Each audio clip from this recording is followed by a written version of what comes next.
Bonjour et bienvenue dans le Buzz TV de TV Magazine. Mon invité du jour est en train de faire un comeback fracassant. On a longtemps attendu ces retrouvailles avec le petit écran, annoncées puis retardées, commentées, imaginées. Elles sont devenues depuis la semaine dernière une réalité. Michel Drucker à son canapé, lui a un divan rouge sur lequel il confesse ses invités. Prestigieux, ce sera tous les mardis soirs sur France 3 et c'est depuis la semaine dernière. Aujourd'hui, c'est nous qui allons tenter de le faire parler au Buzz TV. Bonjour Marc-Olivier Fogiel. Bonjour Nicolas. Fracassant comme vous y allez. Fracassant, c'est vrai, on ne parle que de vous depuis la semaine dernière. Alors, juste avant votre retour dans TV Mag, vous aviez déclaré quelques mots sur votre retour à la télé. Je les cite. Luxe, haut de gamme, exigence qui ne se refuse pas. Ouais. En gros, vous n'aviez pas le choix, quoi. Bah, en gros, il fallait revenir. Non, mais voilà, c'est vraiment une chance. J'ai l'impression d'être un privilégié. Et France 3 me permet donc cet espace un peu particulier où il n'y a pas d'autre exigence que l'exigence. Et j'aurais eu tort, je crois, de ne pas l'accepter. C'est vraiment, voilà, je prends du plaisir à faire ce que je fais, qui est très différent de ce que j'ai pu faire. J'ai l'impression qu'au vu des réactions, le téléspectateur aussi. Bref, c'est une chance que j'ai saisie. Alors, ça faisait 3 ans que vous aviez quitté M6, après un retour raté, effectivement. Vous êtes aujourd'hui un animateur radio épanoui sur RTL, un père de famille comblé. Pourquoi, diable, voulez-vous replonger dans les ennuis de la télé? Est-ce que c'est le côté sadomaso? Pas du tout, parce que justement, de Marco. Ce que représente cette émission-là, c'est la télé sans les ennuis. Donc c'est pour ça que j'y replonge, parce qu'en fait, comme vous le dites, moi, mon métier de journaliste radio que je fais depuis 2008, c'est ce qui m'anime, ce qui fait que je baigne dans une rédaction toute la journée, c'est ce qui me préoccupe essentiellement.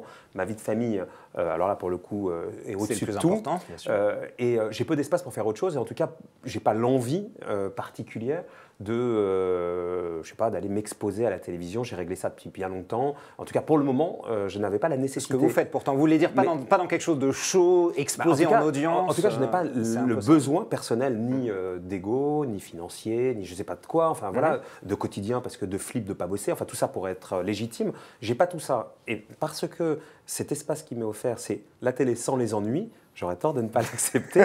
J'ai vraiment l'impression de pouvoir avoir une chance d'avoir cet endroit où on peut faire quelque chose de différent sans les difficultés, les problématiques plutôt de la télé d'aujourd'hui, que je respecte et que je suis prêt peut-être un jour à aller à nouveau affronter. Mais aujourd'hui, j'en ai pas ni l'envie ni la nécessité. Donc c'est un espace un peu particulier qui m'est donné, que je prends. Alors les audiences, ça c'est un facteur clé. 800 000 téléspectateurs, un peu plus, près de 9% de part d'audience. Certains ont dit pas terrible, d'autres ont dit plutôt que c'était des bonnes audiences. Vous, qu'est-ce que vous en avez pensé? Je fais un préambule.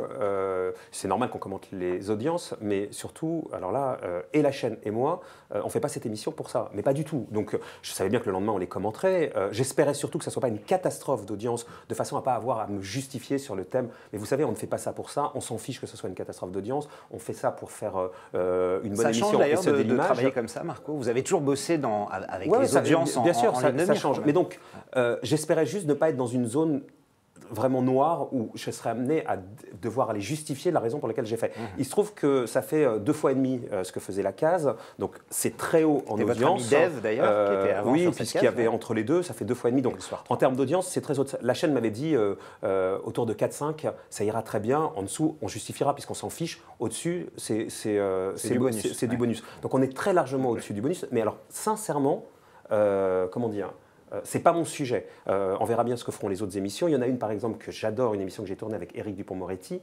Je pense qu'elle fera, si elle fait entre 3 et 4% d'audience, puisque vu le personnage que c'est, la notoriété, quand on parle d'Éric Dupond-Moretti, voilà, vous êtes obligé de dire l'avocat. Il y a plein de gens qui ne savent pas qui c'est. Ce qui m'importe, c'est de le faire, qu'on ne me dise pas non et que ça soit intéressant. C'est le cas. Après, ça fera entre 3 et 4% d'audience, ça m'est égal. Alors forcément, il y en aura, et c'est le jeu, je ne vais pas le critiquer, c'est la vie, j'aurais peut-être fait la même chose, qui diront « Ah, bah, c'est 2 fois moins que Lucchini, ça baisse, machin ». Ce n'est pas mon sujet. Mais je comprends que ce soit le sujet des commentateurs, c'est juste pas le contrat qu'on a avec la chaîne. Donc tout ça nous est égal. Et pour répondre clairement à votre question, ma seule difficulté, si on avait eu fait, je ne sais pas, 2,5, j'aurais été amené à le commenter, à devoir dire « mais vous savez, c'est pas grave, machin ». J'ai la chance de ne pas être dans cette zone-là et de ne pas avoir à me justifier. Donc pas besoin de ça. la commenter. Mais voilà, mais après, ce n'est pas le sujet. Et c'est en ça, pour répondre au début de votre question, que j'ai une énorme chance qu'on me donne cet espace de liberté. C'est rare à la télévision où j'ai dû aller demander à Nana Astier, mais objectivement, à quel moment ça sera un problème pour toi? Elle m'a dit, à aucun moment. J'ai dit, mais tu t'attends bien à un score? Autour de 4-5, ça ira. Généralement, c'est dans l'autre sens que ça se passe. On me dit, alors, si tu ne fais pas ça, ça n'ira pas, etc. C'est même par contrat. Jusqu'à là, j'avais des clauses contractuelles d'audience dans mes contrats, évidemment.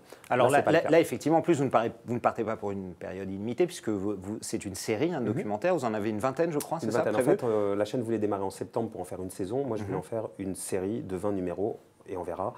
C'est dans cet état d'esprit que je conçois, en tout cas, avec Rachel Kahn, ce retour, entre guillemets. Et le fait de pouvoir continuer éventuellement en septembre à la rentrée, ça voudrait dire quoi? Que les invités aient toujours envie de venir, que les audiences soient bonnes, et que vous ayez envie de le faire, c'est ça? Je ne m'en préoccupe pas. Vraiment, je ne m'en préoccupe pas. Je fais les choses. Alors, c'est aussi ça le luxe que j'ai aujourd'hui dans ma vie professionnelle, c'est de faire les choses à l'instant et de ne pas me projeter. Je suis incapable de dire ce que je ferai demain. L'année dernière, à la même époque, j'aurais été incapable de vous dire que j'aurais fait ça et que j'aurais continué RTL. Je fais les choses au moment où elles me sont proposées, et je réagis qu'au plaisir et à l'envie de faire les choses. Je ne sais pas quelle sera mon envie au mois de septembre, je ne sais pas quelle sera l'envie de la chaîne. À aujourd'hui, je fais ça et ça me va très bien, je ne me projette pas. Alors, l'autre surprise de ce début d'année 2015, c'est votre réconciliation avec Thierry Ardisson.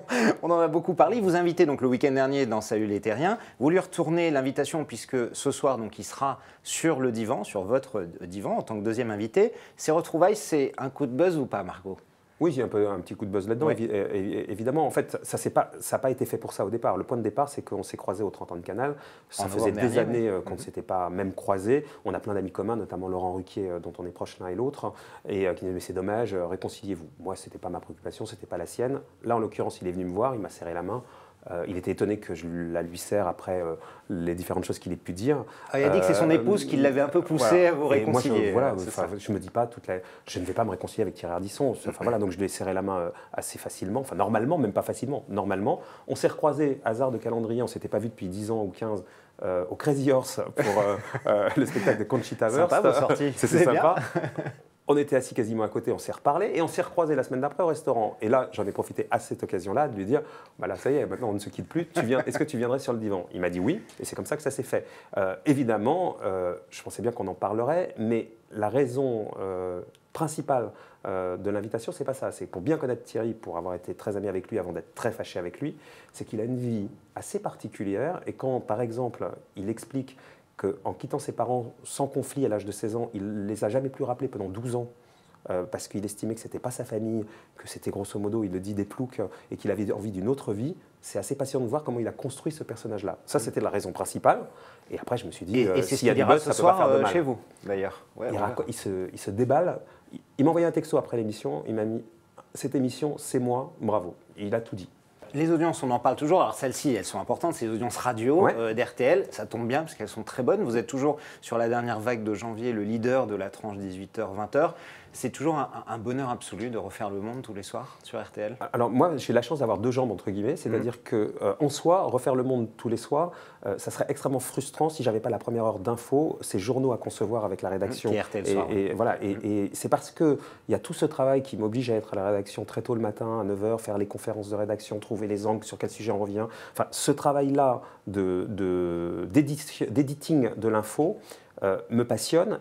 Et On refait le monde vient en complément à ça. En soi, ça ne me nourrit pas suffisamment s'il n'y avait entre guillemets que ça. C'est parce qu'il y a ces 2 heures que je suis très heureux et je crois qu'on fait une bonne tranche d'infos entre 18h et 20h. Donc ça me passionne de faire On refait le monde parce que ça vient dans la foulée d'une heure dense d'informations avec des invités, des angles, des sujets qu'on en débat toute la journée pour être dans les bons choix à 18h. Alors, ça vient sanctionner évidemment une magnifique rentrée de RTL qui a des très bons chiffres et le succès incroyable de Laurent Ruquier que vous aviez presque prévu. Vous dites aujourd'hui, je crois, c'est incroyable, on a l'impression qu'il a toujours été là sur RTL aux grosses têtes. Quand Laurent m'a dit qu'il allait rejoindre RTL et quand Christopher Baldelli m'en avait parlé, sincèrement, je croyais que ça allait marcher parce que après, je suis extrêmement surpris de la façon dont il fabrique l'émission. On en a parlé pas plus tard que ce week-end, on était ensemble ce week-end avec Laurent. Toutes les semaines, il y a des nouveautés dans l'émission. Moi, je pensais qu'il allait prendre une bande et qu'elle allait être quasiment fixe et qu'on allait la retrouver tous les jours. Et il a pris le contre-pied de ça en se référant à ce que faisaient les grosses têtes dans les années 80, avec des surprises régulières et puis toutes les 6 semaines, changer un peu. Enfin voilà, il bosse sur cette émission, il me bluffe. et on a l'impression effectivement qu'il est là depuis toujours. Mais avec, c'est celui qui connaît le mieux l'émission avec Philippe Bouvard depuis 40 ans quasiment. Ouais, il connaît RTL comme sa poche, il connaît cette émission en tant qu'auditeur. Enfin, il est bluffant, objectivement, il est bluffant. À la télévision, il y en a une autre que vous encensez régulièrement, c'est Lise Lucet, dans Cache Investigation. Pour vous, c'est ce qui se fait de mieux à la télé en termes d'information, ce qu'il faudrait voir un peu plus? Non, je ne suis pas sûr que c'est ce qu'il faudrait voir un peu plus, parce que ça existe et c'est bien fait et c'est compliqué à préparer. Je ne pense pas qu'il faut que ça soit plus, mais c'est très bien que ça existe. Elle le fait super bien, elle a des équipes avec Luc Hermann, là, excellentes pour fabriquer ce magazine.